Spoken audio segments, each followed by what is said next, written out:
back. An apparent targeted attack leaves 2 Israeli embassy staffers dead in Washington, D.C. and raises concerns around the world. The suspect was arrested at the scene. The victims have been identified as Yaron Lishinsky and Sarah Milgrim. Israeli officials say they were a couple planning to be engaged. The suspect is expected to make his first court appearance later today. He's been identified as 30-year-old Elias Rodriguez of Chicago. The FBI says it is investigating a motive and possible ties to terrorism in the attack. The mayor of Washington, D.C. made this promise just last night. Listen. That we will not tolerate this violence or hate in our city.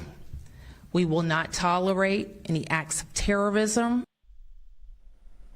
Let's turn now to Anna Schecter, CBS News senior coordinating producer covering crime and safety. And Anna, those are some strong words from the mayor of D.C. Are we seeing more anti-Semitic attacks in the United States? 100%. It's good to be with you, Mogu. We have seen a huge spike in anti-Semitic reported anti-Semitic hate crimes. The number is in the thousands. It's more than ever recorded by the ADL, which is the Anti-Defamation League that keeps track of anti-Semitic incidents across the country. 2024 had the most on record ever.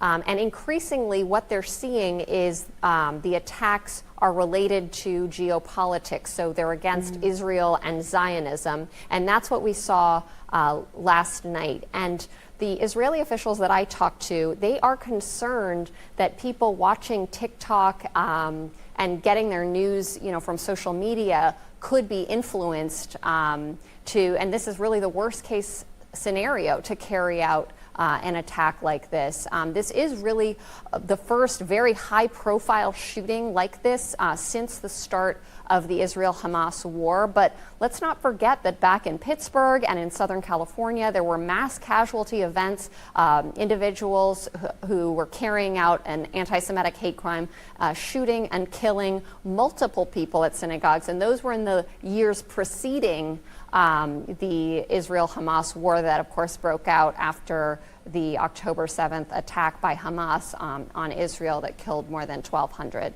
Yeah. And Anna, what will investigators be looking for when it comes to the suspect's background and also possible motive in last night's attack?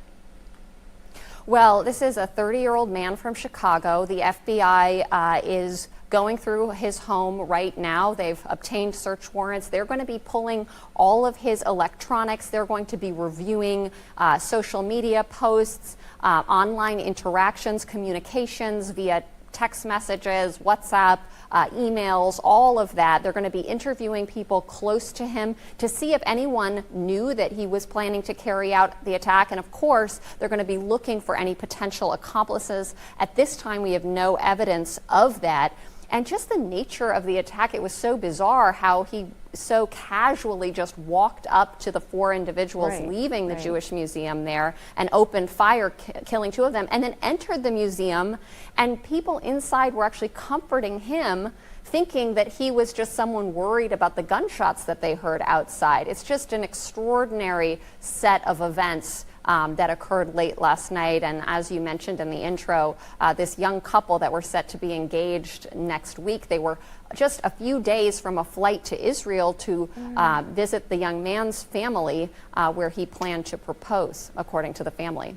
Yeah, just a sad and devastating situation all around. Anna, do you think we're going to see more security measures being taken in U.S. Jewish communities in the wake of last night's shooting? Absolutely. Absolutely. I am 100% sure that local police departments around the country have already ramped up security at synagogues and Jewish cultural centers. That certainly happens in New York anytime anything like this happens.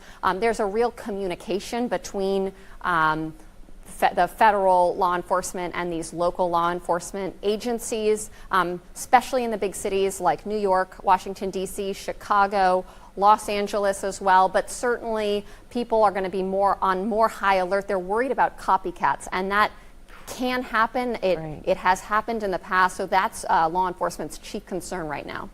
Okay. Anna Schecter, thank you so much for all that information and for joining us today. Appreciate it. And stay with us on CBS News 24/7 for continuing coverage of this tragic shooting. You can also get all of the latest information at cbsnews.com. Rapper